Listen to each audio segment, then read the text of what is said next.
the weight mile tax audit review. Sorry, now that the meeting is being recorded, I'll call the meeting to order. And James and Jenny, if you're ready, since we're running a little bit behind schedule, we can just jump right into the first topic, the weight mile tax audit review. Right, and there it is. So good afternoon, everybody. You're able to hear me okay? Yes? Okay. Yes. I'm going to just give next slide, please. One quick introductory note, and then James will present the audit. I'm Jenny Galvin, and I'm the tax branch manager here at CCD. We thought it would be helpful to give you some quick background on the weight mile tax and commerce and compliance before we review the audit. The weight mile tax is a per mile tax paid by vehicles over 26,000 pounds. Carriers declare the weight they will operate and then pay at the associated rate.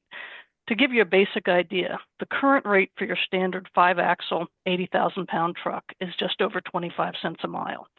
It costs about $77 for that vehicle to drive from California to Washington on I-5. CCD is a ODOT division. We're responsible for regulating commercial vehicles as well as rail safety and regulatory programs. We administer the weight mile tax. We maintain over 100,000 active motor carrier accounts. We collect approximately 1/3 of the state highway fund revenue, which in 2024 included $470 million in weight mile tax collected.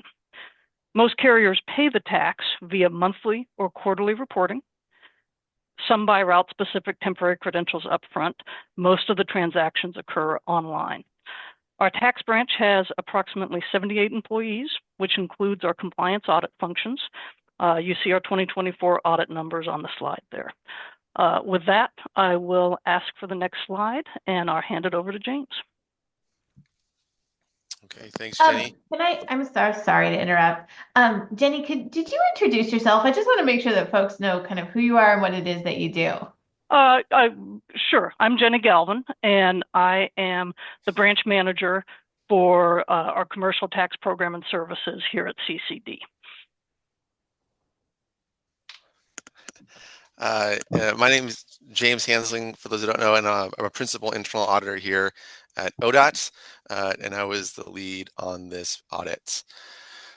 So just for a little frame of background, so this audit topic was identified through our risk assessment process, then conversations that we'd had with agency staff, and we ended up landing on kind of the audit objective to be calculate the collection rate for the CCD audit assessments, and then we had to put a kind of parameter on that, and so it was for the assessments that were issued in calendar years 2019 through 2021. So about 3 years of audits, and we went in primarily to kind of understand what the collection rate was on these assessments. Quickly, the broad takeaway there, it was that from the years that we looked at, CCD was collecting, had collected about 80% of the assessments billed. And also within that, most of the audits, about 75% of them were closed and had a full collection of the assessment that had been issued. And to give a sense of how much we had looked at, for the audit, we looked at 732 assessments that had billed a total of about $10.6 million. And about 12% of that was still in process, with carriers either having an active payment plan or the account was over at collections. And just again, for the population that we had pulled that subset from, was out of about 2,200 audits and about $28 million in assessments for that time period. So we looked at about 1/3 of what CCD had issued in that time frame. And then there's the second piece of the audit, kind of within the audit objective. There was kind of a question for management, having some interest in us as we did our audit to kind of look at what was kind of the rate of return on some of these audits, because there was kind of a question on if the agency was doing, or the division was doing some audits that had a negative rate of return when it came to weight mile tax audits. And so I say a negative return being that it costs more for the agency to complete the audit than what it was collecting. And just to kind of, again, the broad indication there was that we were seeing indicators that some of that was occurring in the time period that we reviewed. Next slide, please.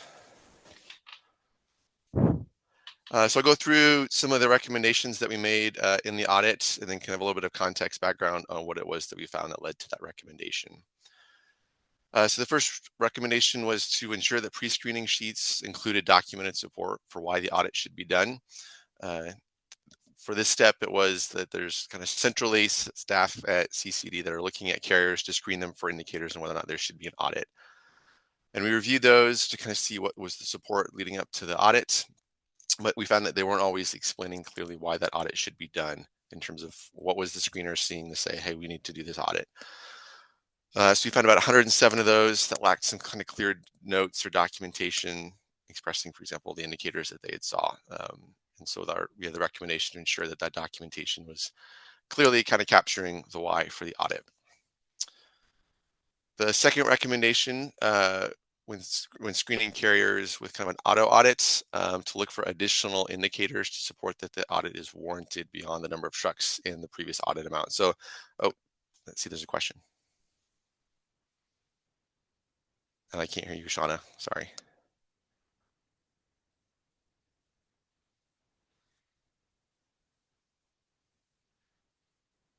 Okay. Okay. We'll keep going. So on the, again, going back to the screening criteria, one of the things that CCD would do at times is if it was a larger carrier, say they're running 20 or more trucks, or if the prior audit assessment had been more than $10,000, at the next look, that carrier was usually passed forward in the process, kind of just based on those two parameters. But one of the things that we were seeing when we were looking at those audits that had that as kind of the main criteria, oftentimes it'd have maybe a $0 assessment in the next audit. Seeing the question come up here. Reasons for audits. Yes, good question. So Shauna's question was, what are some examples of reasons for doing an audit? So I'll take a first stab at this, and Jenny can fill in if you think I'm missing something. But one of the primary ones would be kind of based on the reporting from the carrier. There may be gaps in mileage, or a sense when they're looking at their filing with CCD, and then they'll also maybe look at carrier records. It might look like they underreported their miles, or potentially they were not paying at the right rate on a truck. For example, if it's a heavier truck, would be paying more than that 25 cents that Jenny noted for that standard 5-axle truck.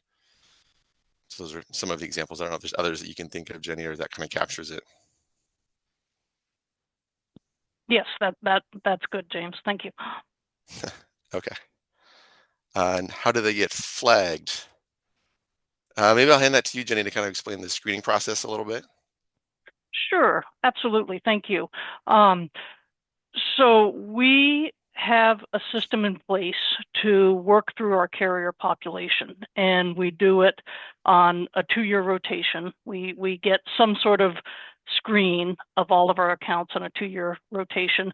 There's also some audits that are, or files that are brought to the front for risk factors or other issues. And we're able to use our software to do a comparison of the miles that reported for a truck, some of the observations that we have across the state. We can compare to reported miles for IFTA and IRP. And we're basically just looking for indication that there may be a problem with the trucks reported or the amount of miles reported, or an issue with maybe the weight that they are paying at as compared to what they declared with us. So that's the type of screening that we do.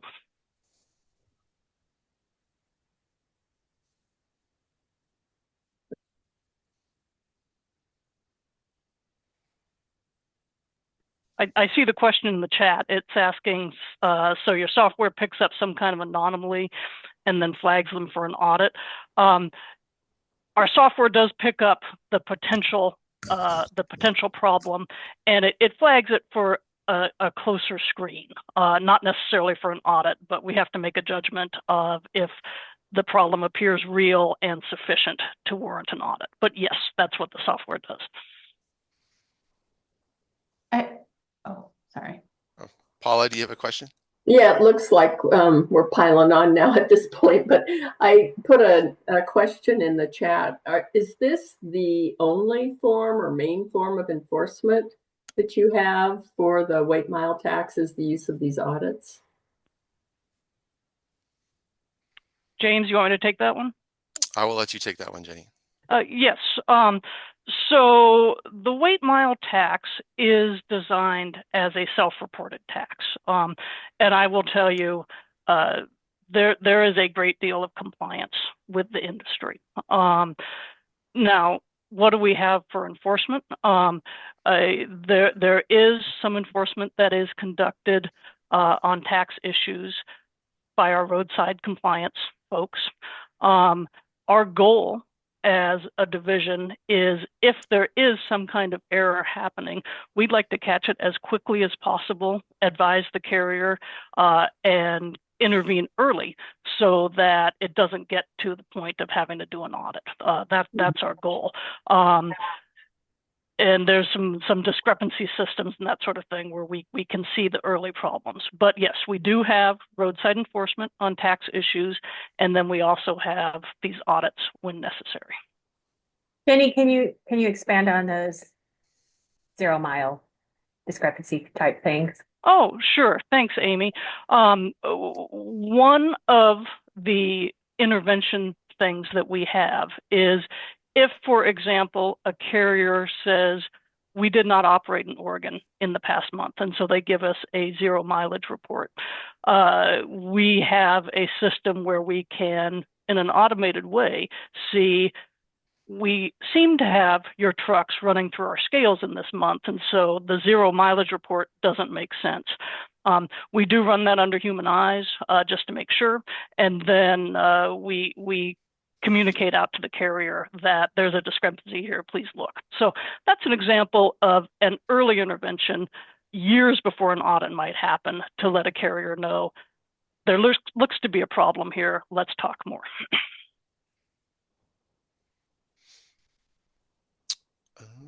Jenny, would you also like to answer the mayor's question about waste, with few waste stations operating in rural areas, how are rural companies checked?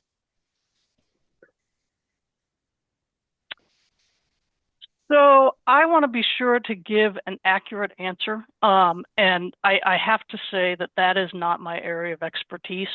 So Mr. Cross, what I'd like to do is take that question and we'll get a response to you.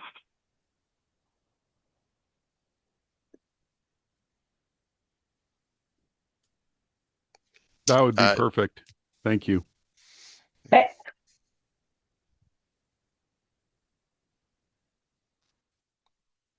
Amy, are you going to hold? I mean, it's not mine to answer anymore. I'd also like to throw a lifeline to my prior boss. Her name is Amy Ramsdell. Amy, would you like to answer that question? I don't know. So, Rod, our enforcement staff do mobile operations. They don't just do their work at the way stations. And so, we look at people's trip reports. We look at the traffic volumes of trucks on certain highways, and we try to get out to certain rural areas. Oftentimes we'll get complaints that drive the work, and then the auditors use all of those interactions. And also when our teams, the motor carrier teams, are doing safety audits, that data is also a way to compare information that's reviewed in a safety audit to a tax audit, to get at some of those folks who aren't crossing way stations. Does that help? A little.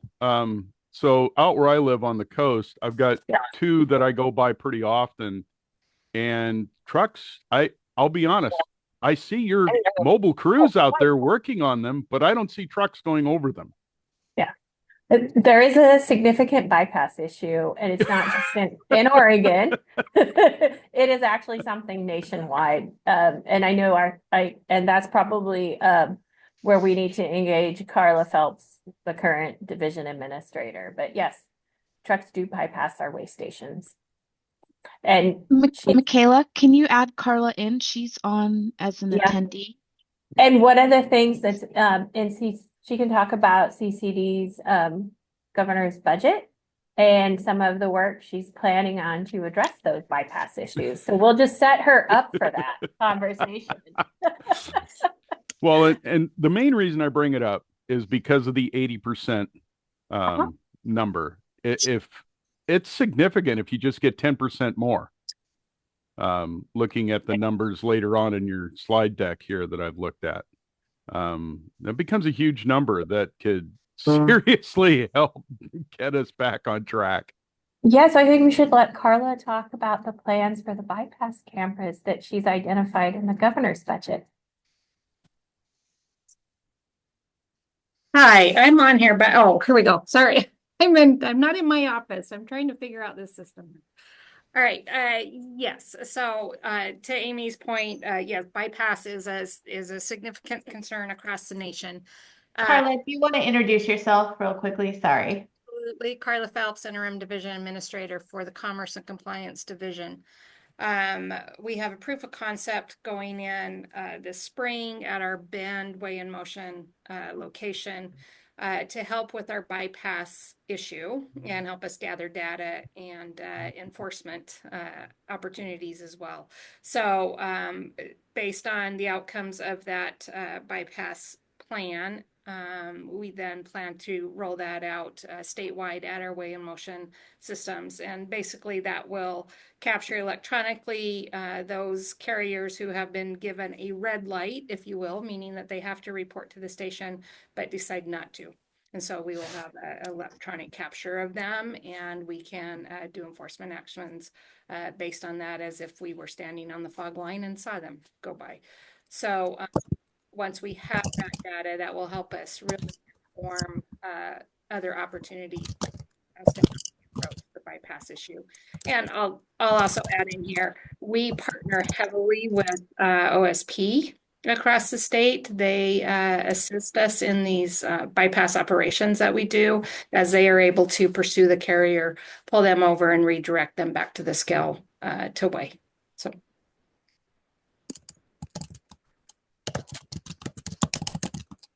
Thank you. Thank you. Okay. I will go back to the recommendations. So again, on that one again, kind of leaving it with that, just again, the recommendation there was to have CCD consider more indicators for kind of that the necessity of that audit beyond just carrier size, maybe the size of the last audit. And then kind of following on that, the third recommendation, again, kind of a similar situation of just there are some gaps in documentation because there could be a secondary screening after the pre-screening occurs. They'll send the carrier out to one of the field offices where an audit will actually potentially get conducted. And those field office auditors might review it again. And again, we weren't always seeing notes there, indications supporting the reason for the audit. So again, the recommendation there is to shore up some of that documentation. And then recommendation 4, after consideration of the likelihood to collect, or add consideration of the likelihood to collect an audit when screening carriers. Kind of this came in is that we noted there's a decent number of audits that were happening where the final result was that it was written off with $0 collected. And so some carriers may have a low likelihood of any opportunity for collection. So an example of this could be if there's no bond held by CCD on the carrier and the carrier is no longer in operation, it may be difficult to retrieve any kind of assessment. And so it would kind of raise the question of if CCD knows that going into the audit, is it worthwhile? And so we did make the recommendation that they would try to address that gap that potentially could occur on an audit. And then the last 2 recommendations, these kind of go to that secondary question that we were looking at of making some suggestions for CCD to consider if it wants to kind of further its efforts to prioritize or consider the return on investment for its audits. Because again, as we noted through our work, we did see some indications that some of the audits were occurring that likely had a negative rate of return. And so the first one there is to track the level of effort for each weight mile tax audit to kind of monitor the frequency of audits having that negative rate of return. And so again, when we went in, they were not tracking each auditor's level of effort on audit assessment. And so you really couldn't do like a one-to-one. We can maybe do some estimating, but that would be kind of the best bet that we could do it. So I suggest that they consider doing that to track that level of effort. So they might have some better data or better indicators on whether or not the audit was a kind of positive outcome for the agency. And then the 6th one was to increase that screening threshold to align with an estimated minimum level of efforts to complete an audit. So one of the things that we did in the audit was talk to auditors and kind of like, could you ballpark roughly like how much effort it takes at a minimum, kind of no matter how much you find, very little or a lot, that you're going to spend on an audit to kind of align that with the thresholds, because there'd be a threshold, for example, of, I think it's like at least $3,000 estimated in potential assessment if it goes out to the field office for an audit, to consider, like, is that a sufficient threshold based on the cost to complete an audit? So for example, we noted that there was 156 audits that would require 10 or fewer hours for staff to complete based on the cost of staff time. And that seemed like a pretty low level of effort in talking to staff to complete an audit. I see a question just came up. What does an audit entail? I'm going to hand that over to Jenny. Yes, yes, absolutely. Thank you. If we've made the positive decision to go forward with an audit, so we believe there's reason to expect that an assessment will meet our threshold. The process is we gather the data that's available to us from our file data. We reach out to the carrier, discuss their operations with them. We, in some cases, agree to a sampling plan. We ask them for their records. We review the records. Either we can do it at their site when appropriate, or they can send the records into us. We draft the audit. We get a draft to the carrier for comment and revision. After that's done, it is issued as a billing or a notice to the carrier and becomes payable. One of the things we emphasize in our audit program is we want to work with the carrier to do an accurate audit. So that's the basic outline of what our audit process is.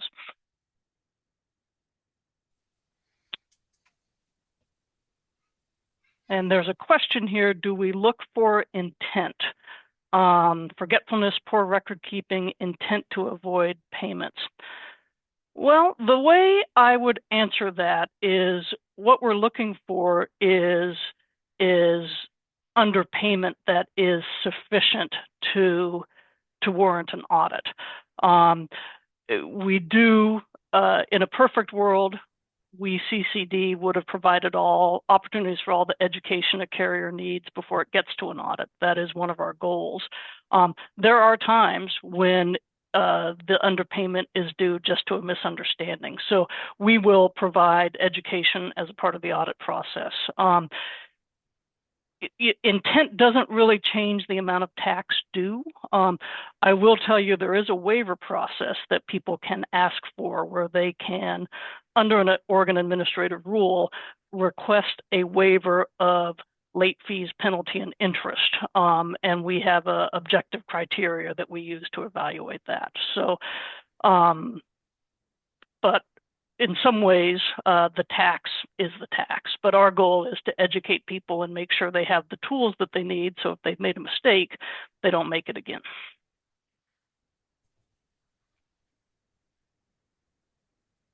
I'm not sure who's next. What's the penalty for a trucker you find that's purposely out of compliance? What is the penalty that you do? Yes, sir. That's a good question. The penalty varies, and it can run from 0% to 25%. You only get to 25% if you just haven't filed a tax report at all. Between 0 and 20% depends on the relationship between the additional amount of tax due in a given period as opposed to the additional tax assessed. And that penalty schedule is all set in statute. Is there a time where you would take their license away and not allow them to no longer transport? I mean, just cut them off totally? That is a good question. We have to be careful when we think of it from a tax perspective of what we have the authority to do. You know, we require them to pay their bills, and we can suspend their tax account for non-payment. And so that if they continue to operate, they can be subject to enforcement. But we have to be careful as far as absolutely not allowing people to operate and stay within our authority. There are ICC regulations and quite a number of things that we have to be sure to not exceed our authority.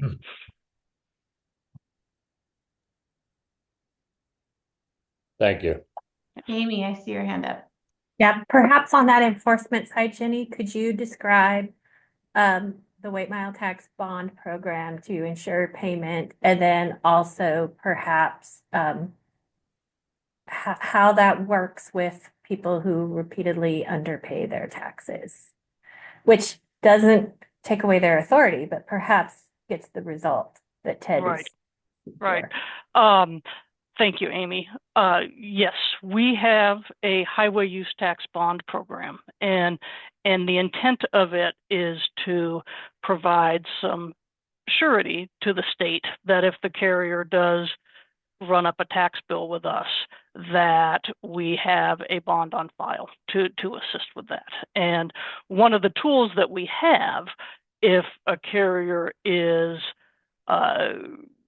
having trouble or having maybe a repeat audit, is that we can increase the bond to increase the surety to the state.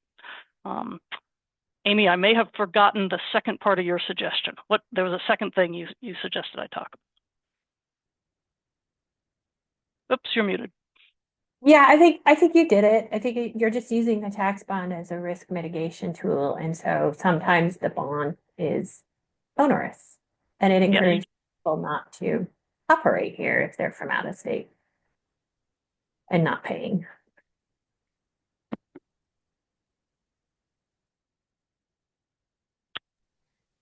Okay. James, were you done, or? Yes, so that's what I had on the audit. So if there's questions specific to the audit, I can hand it over to Jenny, who's going to walk through their response to it. Okay, so next slide, please. And I will leave it to the moderators to keep us on time. Just let me know what you'd like me to do. I was going to acknowledge Carla and Amy when I got to this slide, but you've already met them. So I'm going to walk you through the actions that CCD has taken in response to the audit issued by James. Before I did that, I just wanted to mention we CCD are undergoing a significant modernization effort in all aspects of our work. You see our strategic priorities on this slide. You see return on investment right up at the top. As a part of these strategic efforts, we had begun making changes to our audit practices. The audit James conducted very much focused our attention on some aspects. Next slide, please. Management response to the audit, we agreed. We developed an action plan to implement the recommendations, and the due dates ran from pretty quick out to the middle of next year. Some of the things just had a longer horizon. I think we're making good progress, but we will certainly need to continuously monitor and improve.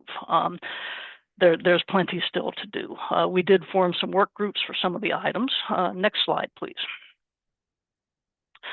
So I clumped the first and the third recommendation together on this slide. They are related to each other and fairly straightforward. As James pointed out, we need to ensure that we are documenting decisions to conduct audits and ensuring that we expect our audit thresholds will be met. This is true in both our pre-screening work and the secondary screenings that happen. So as far as actions, we've updated our procedures and communicated with staff on the issue. We also instituted a review procedure to evaluate compliance so that we were both communicating and then following up and reinforcing as need be. Next slide, please. Screen carriers with auto audit recommendations for additional indicators to support that an audit is warranted. So what this one is all about is we have a procedure where accounts of a certain size or a prior audit status bypass our initial screening and go out to our field audit. It's not technically an auto audit because the field does a secondary screen to ensure that the audit is warranted. However, what James found was files that were labeled as an auto audit with no screening notes to indicate why an audit should be done, and low to zero results. So it certainly looked like it was an auto audit. So certainly a fair point. We've done several things. We've changed our criteria so that our initial screening can cover some bigger files. That's the first action I have there. We have better software now that makes kind of pre-screening of bigger files possible. We also emphasized the prior recommendation about documenting a decision to do an audit, and that would include these files. The other action we've taken is we've created a new report so that we can pull data on files that have this auto audit recommendation. The last period I looked at, 50% of the files that had this initial audit recommendation actually had an audit action, and the others were screened out as not an audit not being needed. And the average assessment on these audits was high in the period I looked at, about $39,000 average. So I believe this system is working well. We've improved our documentation, and we're going to keep monitoring it. Next slide, please. So this is a big one. Add consideration of the likelihood to collect an audit when screening carriers and making the determination to recommend an audit. For some quick context, I'll tell you that we have two types of audits we do. There's a regular audit that comes to us through our screening process, and special audits, which are almost always closure audits. So when you hear special, think closure. I'm going to quote James. Regular audits and specials diverged often in the outcomes. Regular audits receive payment from the carrier at a much higher rate compared to specials, 86% compared to 48%. So regular audits, 86% payment, 48% specials. Continuing James's narrative, CCD had a higher success rate of getting payments for regular audits from the carrier without use of bond or reliance on collections. End of quote. So that last point about getting payments directly to CCD is important. If a carrier just cuts us a check, it's over quickly, our costs are lower, our positive return is higher. It stands to reason, if a carrier isn't operating, they're less likely to pay. From our analysis, we knew there are some distinctions in the type of closure audits depending on the situation. We also know we do sometimes have cash bonds on file. We're aware of reincarnating carriers. We don't want to incentivize quick closures and reincarnation with a new account. Although in fairness, that's an issue that surrounds really a small part of the industry. So to get to this increased focus on recovery, we knew that a big answer was amongst these closure audits. What we've done is we set up a decision matrix for closure audits based on these factors. When I looked at the matrix that we developed, and I looked at the prior year's worth of closure audits, we had $1 million in uncollected tax from those closure audits. I estimated that if we had been more selective in selecting the audits using the decision matrix we put into place, that uncollectible debt would be reduced by 75%. And theoretically, we could also repurpose the auditor effort that would have been spent on those audits to more fruitful, higher return on investment audits, more likely to pay quickly. So we have implemented that criteria. We did it on the 1st of this year. We're going to monitor it. It's our first swing at it. We'll probably have to dial it in a little bit more, but it's underway. In the interest of transparency, I should also say this took a little longer to implement than we had planned for, but it is in place now. Next slide, please. Okay, last two, tracking the level of effort for each weight mile audit. You heard James talks about this. We do 3 types of audits. Most of what we do is these weight mile audits. We also do IFTA and IRP audits that have to do with some interjurisdictional compacts. Historically, we track time for those 3 audit types. All that gave us was average figures. The point of this recommendation, I think, is with those averages, we didn't know how many or which audit had a good return on investment versus a negative return. We set up a work group. They mapped out the time categories we wanted to track, the carrier attributes that might be indicators, is it a new carrier, is it a big carrier, a small carrier, what are good return on investment indicators that we should at least track so we can test.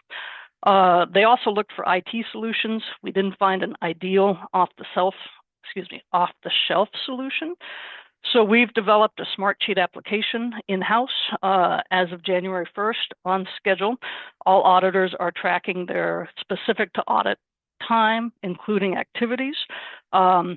With this, once we collect that data, we will know we did an assessment for this much money.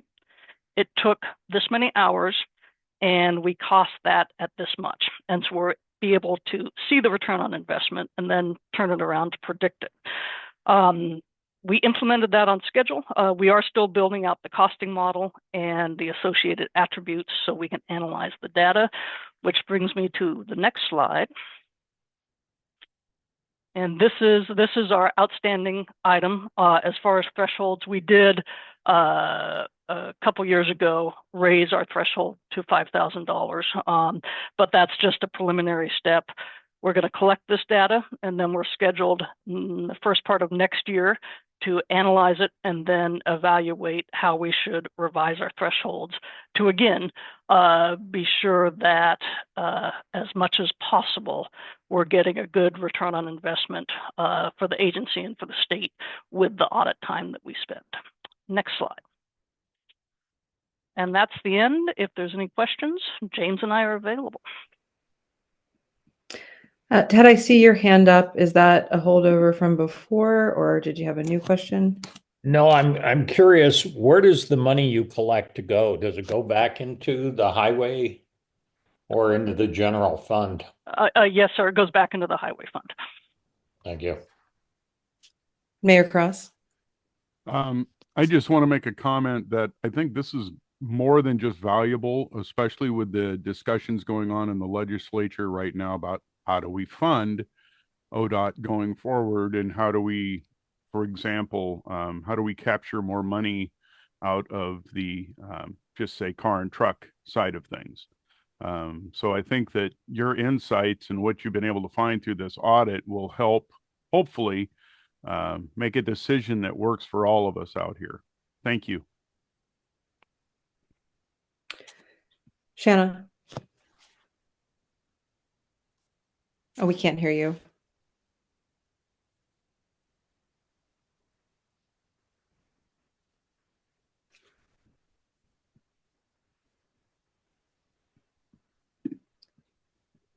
Can you all hear me?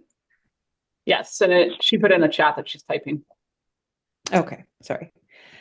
Well, while she's typing, I had a question. I'm just curious if any of these findings have been shared outside of this group, and I'm specifically thinking of our partners in the Oregon Trucking Association, or if there's been any feedback from the actual users about some of the burden on their industry of these audits, or the potential to revise our process. I would assume that would make things easier for the truckers that are subject to these audits, but curious just to know if that's been socialized at all.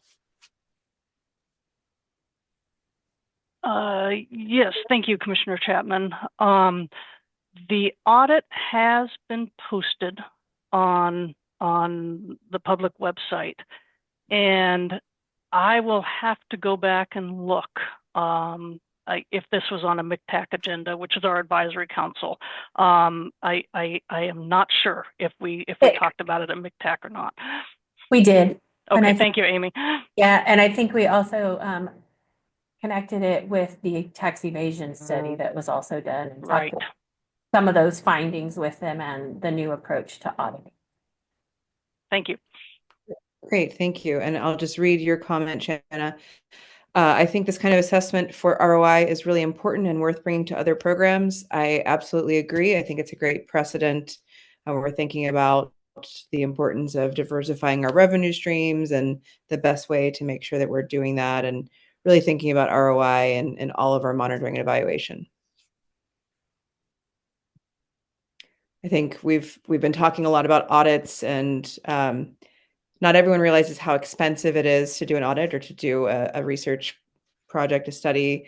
And if we're not getting really actionable information out of those studies, then it's a huge expense of both time and money, resources when we're already so limited. We need to be thinking about the best bang for our buck with these programs.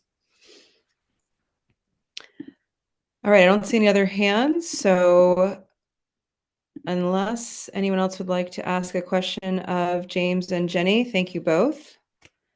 Madam Chair, I just want to point out, I think I've been attending CIAC for about 2 years now. This is, I think, the first time I've seen CCD here. So I think that's part of why there were so many questions, but I really appreciate this. And I love that we're branching out to other areas within the agency. Agreed. Yeah, thank you. All right, Galen, if you're ready to go over the maintenance and operations branch findings for your accountability measures, we're ready to hear it. Absolutely. Thank you, Commissioner Chapman.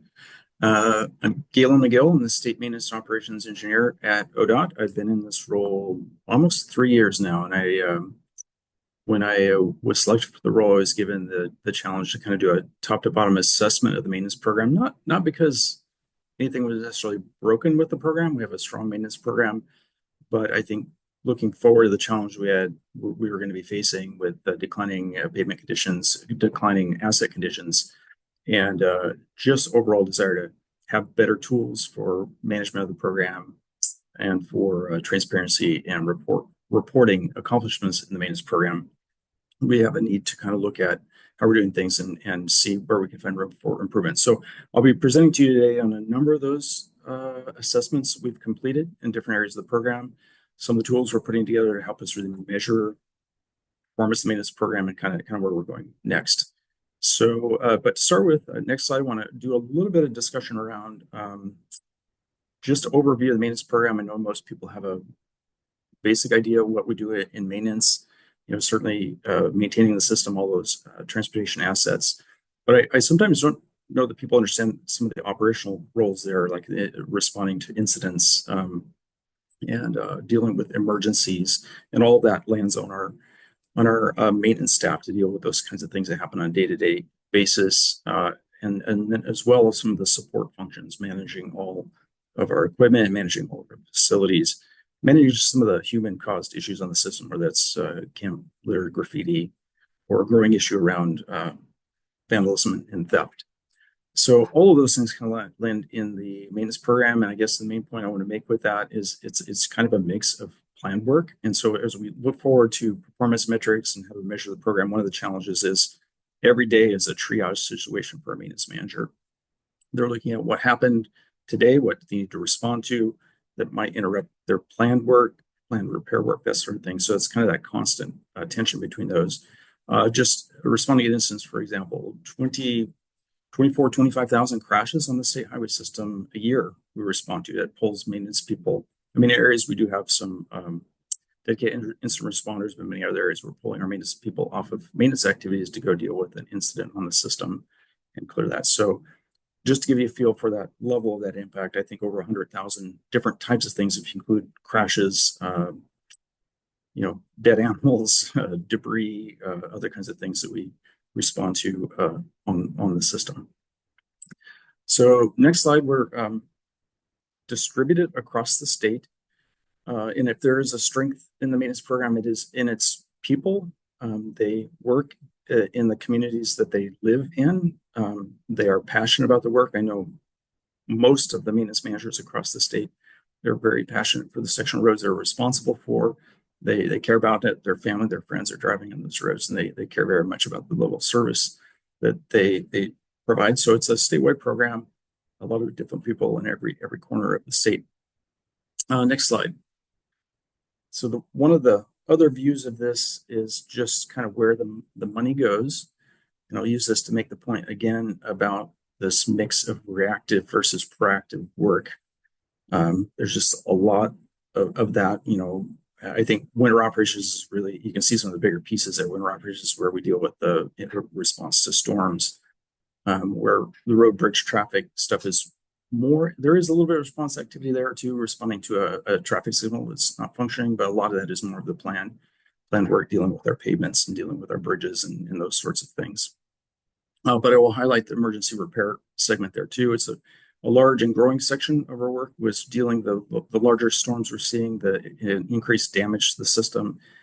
And I will also point out that the budget total spending there is total budget, including some of the federal funding that has come in to help us with emergency repair. I think for that particular biennium, the maintenance budget itself was closer to 560 million. So that difference is federal money that we were able to obtain to come in and assist with repairing damage from major storms. All right, next slide. One of the first things we worked on related to assessment of the maintenance program was this kind of maintenance and operations technology and data plan, really looking at assessment of where we need to invest more in technology and data to really manage and operate the program, developing a prioritized list of recommendations for those investments. The next slide should talk a little bit more about what those systems are and how they break down from a risk perspective. What you can see there, a system that's major risk is one that's really outdated. It's really on technology that is no longer supported. There may be security risks, et cetera, whereas moderate risk is stuff that's kind of on its final legs, right? It's technology that's on its way out, harder to get support for, probably not following best practices. So more than half of our systems and maintenance are kind of in that moderate to major risk. In fact, a good percentage of them are in that major risk category. So highlighting the need there for some system risk. And next slide, I'll talk more about some of the specifics of that. So some of those around our system we use in our transportation operations centers. This is kind of the operational side of maintenance and operations. It's dealing with those day-to-day interruptions. It's how we dispatch our folks to that. It's how we coordinate with 911, law enforcement, other first responders is through that software system. It's on its last legs, so needing to replace that. But it does not have a modern permit system, meaning there's no way for a permit applicant to submit a permit online. They can download a form. They can send the form in via email. We have no system to track the processing of that permit through the system. So it's one of those areas where we've not kept up with technology. There's a need to invest there. And then the last one is the big one. We really want to make progress on performance metrics and data to manage the program. We really need a maintenance management system. ODOT is one of 5 states in the U.S. that does not have a maintenance management system today. So it's one of those priority area identified for investment for the maintenance program. Next slide. So one of the new things we just started, once again, to move us in the direction of more transparency and accountability for what we do with that sizable investment and maintenance of the system, is developing a new biennial report, which we developed just for this last biennium. Was the first one we've done, but it's kind of overview of work accomplishments using the data we have. Once again, the few performance metrics we've been able to develop with the data systems we have, but obviously having a full maintenance management system will allow us to do more and better kind of performance metrics. But there's several purposes for this. One, we've never even shared that internally with our maintenance team to understand the collective accomplishments of maintenance program as a whole. So it lets us celebrate that and look at the work accomplished. It does allow us to share with folks outside of the maintenance program what's going on, how we use resources and what kinds of things were accomplished. And for example, how much of that reactive work we accomplished versus the planned work. Next slide.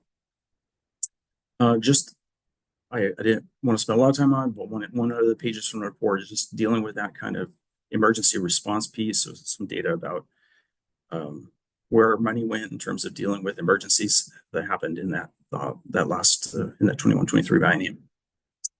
Next slide.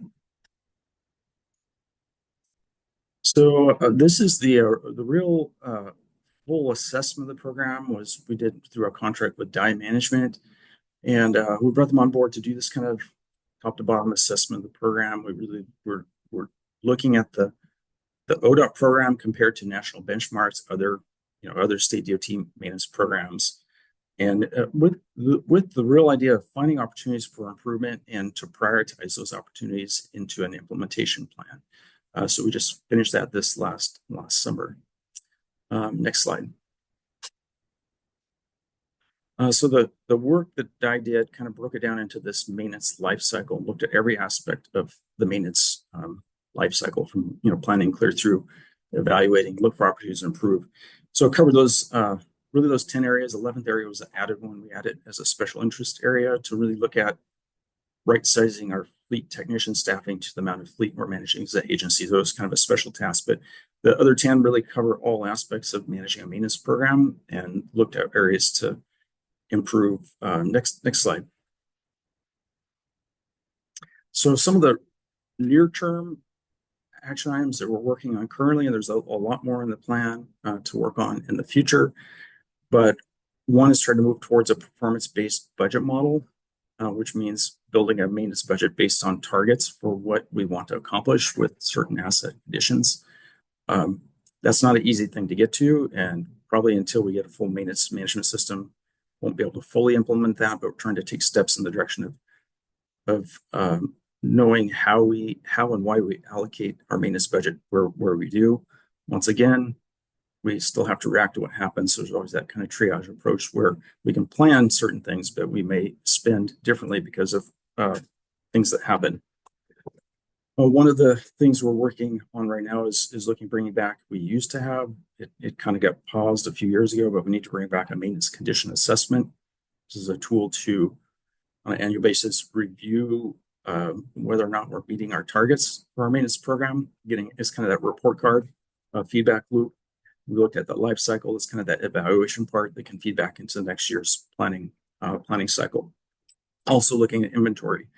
We have good inventory on certain things, not as good inventory on other things, but really from a maintenance perspective, having good inventory of all the stuff you're responsible for maintaining is a critical step. And then the last two things, of course, initial planning for maintenance management system, and then addressing recruiting challenges. And pretty proud of the work we put into a new high school to highways program, which is really looking at recruiting our next generation of maintenance employees, recognizing we have to train and develop them in some areas of the state, directly out of a high school program, developing them into being a maintenance specialist. Next slide. So this is something that's not new. We've been doing this for more than 20 years, but it's also a tool we're using to assess where we're at with the maintenance program. We've been doing this through Oregon State University. There's survey research center down there. Every 2 years, we do a maintenance customer satisfaction survey. It goes out to this year 4,500 plus Oregon licensed drivers. It's a stratified sample, meaning the sample's selected so we get meaningful results in each of our 14 districts. So each district can have a meaningful result that tells them customer perception for their district, and we can roll them together into a statewide result. We just finished the most recent one in 2024, October 2024, and it covers three main things. Really, it's relative importance of highway features and services. So, what's the public's perception of what's most important to them? What's the quality that ODOT's delivering of those maintenance services? And then there's a few other questions that deal with operational topics and where they get their information about road closures and weather conditions, etc. Next slide. I'm going to share a few results. I just picked a few to share with you. This is from our most recent results. It's showing relative importance of maintenance services. So you can see timely clearing of highway incidents is something the public really thinks is really important for ODOT to do. Whereas we're seeing one of the few trends over time seems to be a little bit declining importance of rest areas from a public perspective. But anyway, it just gives you a relative view of where the public, what services the public feels are most important. So Paul, I'll pause. Looks like you have a question. Thank you, Galen. This is very interesting and good to see. When you get this kind of feedback from the public, does it then shift your intent or your budget spending in those areas? I know some of those are very oriented around safety related, which I assume is a high priority, guardrail, for example. But does the public input then shape how you dive up the money, split the money between different maintenance activities? Yeah, thanks for the question, Paul. It definitely does. I will show you a couple more slides that show some results, and they've been fairly stable over time. But it is part of what we consider when we look at, we have a roll of maintenance document where we prioritize our maintenance activities. So this kind of stuff factors into that. Thinking like litter, everybody hates litter, it. But is it one of the most important things you can do with limited dollars for your maintenance program? Yeah, I understand that one because, it's not one that returns a lot of value in terms of asset condition. Yeah. It's an aesthetic issue, but the public finds it very important. So maintenance is always caught in that tension between, well, we really have pavement that's falling apart, guardrail that needs improvement, but yet the public wants us to deal with litter and you spend limited resources there. So I get that, but that's part of finding that balance and all the things that a maintenance manager has to kind of prioritize on a day-to-day basis. Yeah. Thank you. All right. Ted.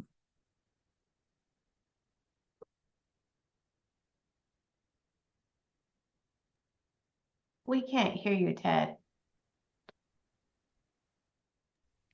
That should work better. Galen, as a contractor, I've worked with the maintenance crews all over the state. You've got some great people out there that really do their job and jump in and get things done.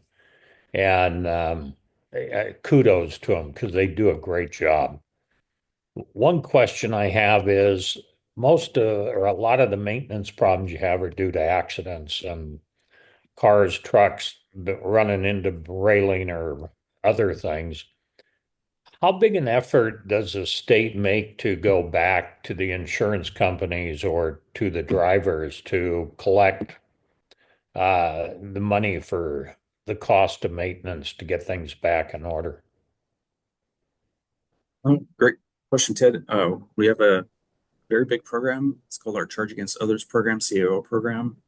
And anytime we can identify a responsible party, and unfortunately, there's a pretty good percentage of crashes where we don't do that, but where we can identify a responsible party, we do go after insurance to cover the costs of repair. And it's a very successful program. I can't remember the exact number, but it's millions a year in recovered repair costs for crashes that have damaged ODOT infrastructure. Thanks. All right, Mayor Cross. Well, Ted took one of my questions. A question I had is on the condition of edge between pavement and shoulder. Did that question include striping? Was that part of that question, or is striping located somewhere else in here? Striping was elsewhere, and I'm not sharing the full survey with you. I'm trying to pick a sample to give you an idea of what we're talking about. But this is talking about the edge of pavement and the it's a safety issue if there's a drop there between that and the rock. So for us out here on the coast, especially, the striping is our issue.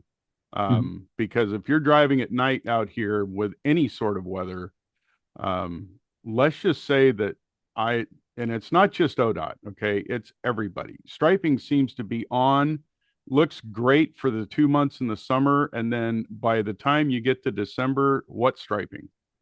And I'm just curious, how much is the technology advancing in that field to be able to, for lack of a better word, have striping that lasts longer than a season? That's my question. My comment is, you guys do an outstanding job. I mean, I don't know how much how much good comments you got after the ice storm last year, but at least out here in Lincoln County, you guys were on top of that, and it was greatly appreciated between signage and just you guys were busting your butt every day for almost a month, I think, and we just really appreciate all the work you do. Yes, thank you. So there are a variety of striping products that we are able to use. Unfortunately, with our current budget scenario, our maintenance durable funded striping program was eliminated as a budget reduction. But in the past, we have had funding for that, and those do last longer.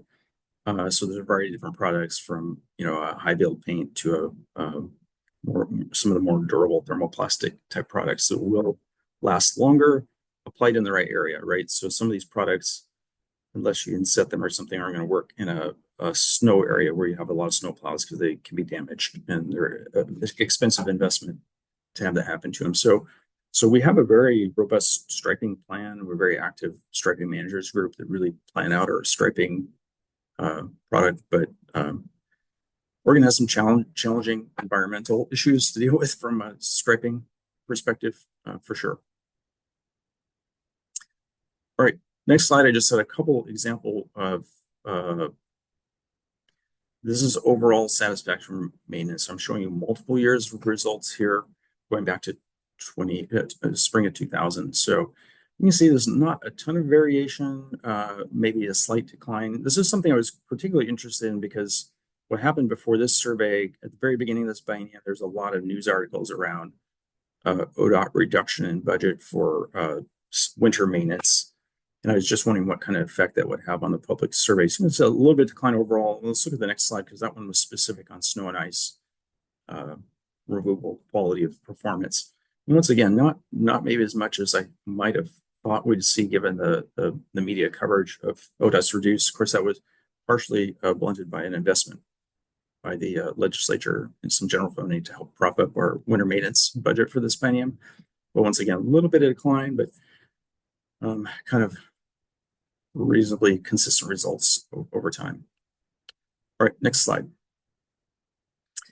I was going to mention this work as well. It's going on in parallel to this because our maintenance guide is our primary tool for defining our maintenance activities. It kind of says how work gets done and it sets performance targets. This is where we deal with response timelines, what kind of condition targets we're trying to hit by route class, essentially.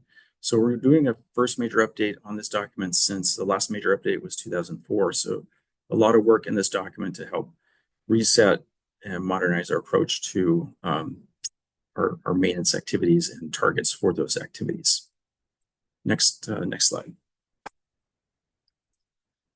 And that gets the end of the presentation of stuff I want to cover. So I guess I'd be glad to answer any other questions, but hopefully gives you an idea of the breadth of work we're doing to kind of look at areas of improvement and kind of the things that we'll be working on over the next couple of years to continue to improve management of maintenance program. Leah. Thanks, Galen. I just wanted to both acknowledge the work around the accountability in the maintenance space, because I think it's been like this work is so helpful, but it's been a little bit of an experience, at least from my perspective, but I'll default to others to kind of share as well. So I think folks are tracking that our legislative ask this session for a funding package is really focused on our maintenance and operations needs. But we have a little bit of a hard time trying to explain. I think the way Galen walked through it was really helpful, right? If the legislature says, we're going to give you half of what you're asking for maintenance, what are you going to go do? It's a really hard conversation to say like, well, we'll only respond to the first 5 incidents that we get a call on, or I think Mayor Cross, to your point, we then have to identify areas that we're not going to stripe and areas that we're not going to do vegetation cleanup. And so it's a really challenging way to kind of figure out how to tell our story and make sure that like the difference between how we are being proactive versus reactive in the planning around all this has been a little bit of a challenge. But this for me is a really helpful kind of snapshot to show we know where all of our maintenance dollars are going, but it's hard to project where we're actually going to spend them, right? So I just appreciate kind of opening up the context for that conversation with this group. Yes, that's a reality for a maintenance manager every day. Like I said, every day is triage for them. It's what happened, what's happening right now, what happened overnight, what do they need to do today compared to what they had planned to do today. And one of those crashes happens, and suddenly what your plan for the day is changes. You're going to pull people off of that and go deal with that, which means you'll come back to that other work the next day, you hope. So, but yeah, it's a very dynamic situation. It's unlike, maybe project delivery where you have a plan, you're going to deliver these certain projects. Maintenance has that plan, but it gets interrupted by weather, it gets interrupted by crashes, it gets interrupted by things that quit working. Somebody hits a bridge, suddenly we're going to go deal with that. So.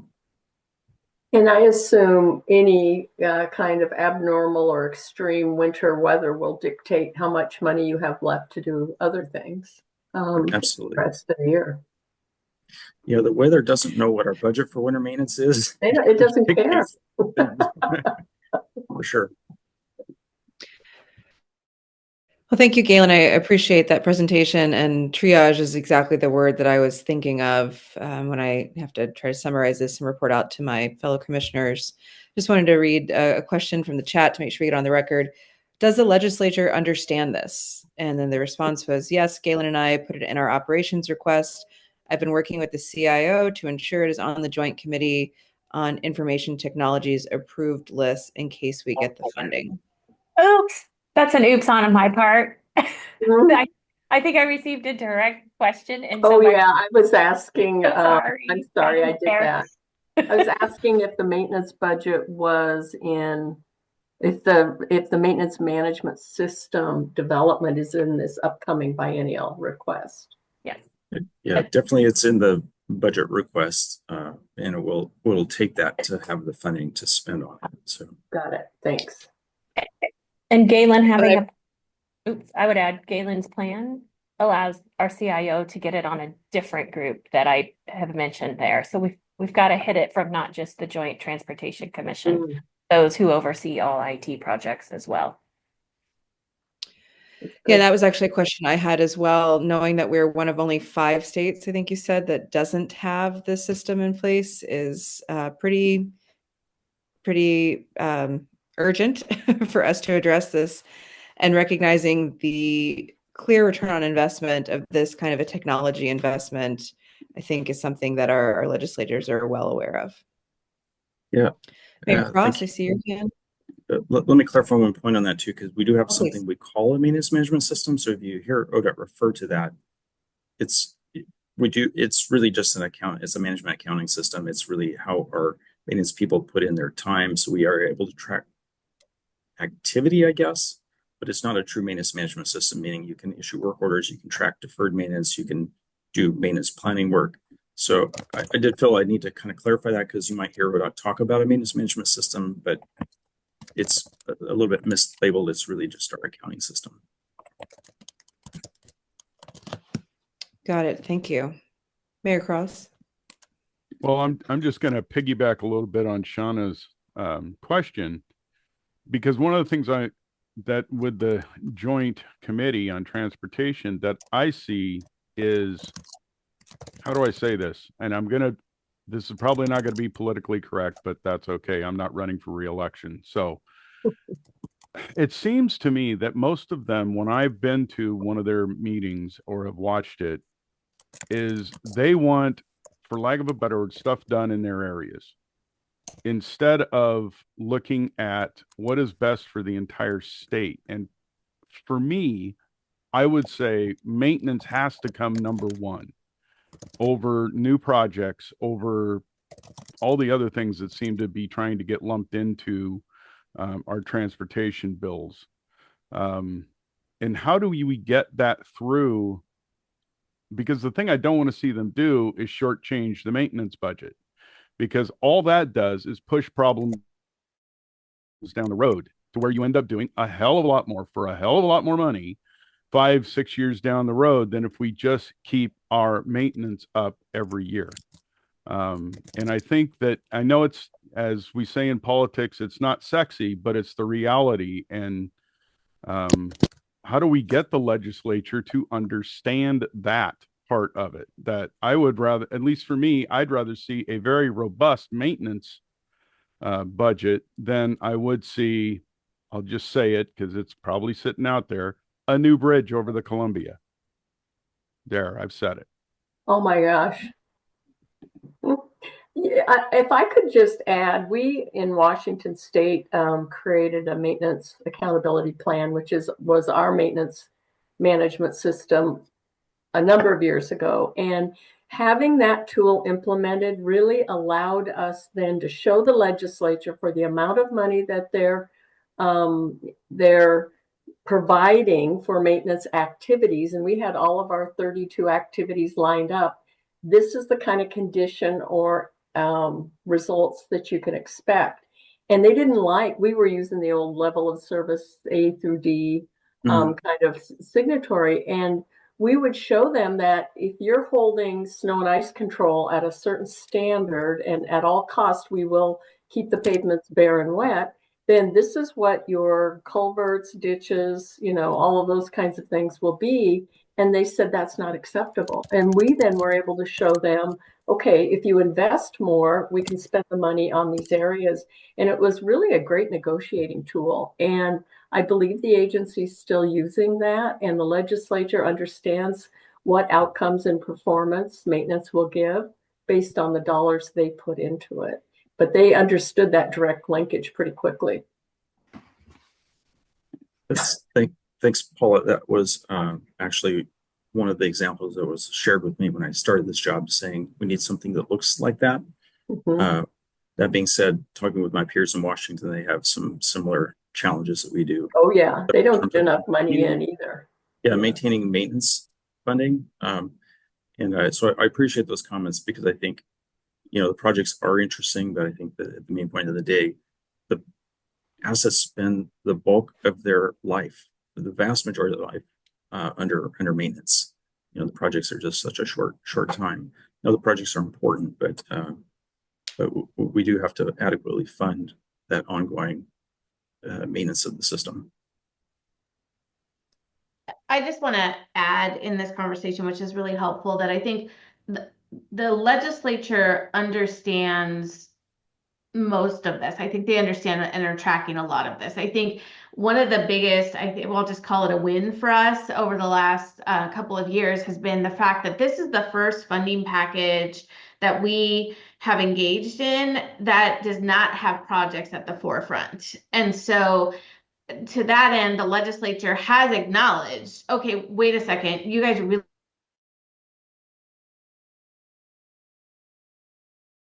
do not only fix that, but how do we fix that long term, so that when we come back to look at what we want to do next, we can actually engage in projects. So I think that as a starting point is kind of unprecedented and has been a really helpful place, so that we aren't in this situation where it's like, okay, well, I need these 10 projects and I need these 10 projects. And that's coming off the top, which is what happened, honestly, in House Bill 2017, is that we funded projects and then maintenance and operations got what was left. And so it was upside down. And so I think a lot of what we're trying to do right now is that course correction. But even when we look at the needs around maintenance and operations and what that budget is, it's so large because we have such a big hole that it's still hard for folks to wrap their head around. How do we fund this entire thing, right? And so that's why there's been a little bit of this back and forth, which I do think is helpful, because it's trying to figure out what do we buy for what. I think exactly to Paula's point, I think that type of tool is exactly the kind of conversations we've been trying to illustrate. All right, well, seeing no more questions, thank you, Galen. I want to thank all of the presenters and all of the staff that were able to provide additional input unexpectedly. I think the bottom line is that we are all focused on ROI and triage, getting the most with our very limited resources, and really using an evidence-based approach in our requests to our legislators for the new transportation package. So all of this kind of information really helps feed into making that case. And I appreciate all of these efforts and the really clear way that you have summarized it for us. Without any other questions, Leah, do you want to bring us home? Great. Thank you, Madam Chair. And I know that we're a little bit over time. I think the big takeaways that I had from today were kind of looking at some of the outcomes of the return on investment from the weight mile tax audit and looking how we can kind of apply those a little bit broader. And then also kind of working on some of our messaging around our maintenance kind of needs and our accountability. So those are my big takeaways. If I missed anything, feel free to put it in the chat. The only other thing I wanted to flag for this group is that the Joint Committee on Transportation is actively having accountability conversations about ODOT as an agency right now. And I will also just say that I think that that accountability conversation is something that is a part of having a funding conversation, right? It's expected that people want to be able to hold you accountable if they're looking at investing big dollars in you as an agency. And so we're having those conversations. I will also say that there's been a lot of questions around the CIAC and what it is that we have been working on and the legislative intent around CIAC. We actually put together an incredibly comprehensive document around all of the body of work that CIAC has done over the last, I think, 8 years maybe, which we can definitely send around and also post on the website. But it was a reflection for us to be able to take a look back and look at all the work that has been accomplished, not only from CIAC recommendations, but then how did we implement them? And then what were the outcomes that we saw? And so it's been a really helpful through line for us to do as an exercise over the past few weeks, which again, I'm happy to share. And I just want to acknowledge and appreciate the work of this group.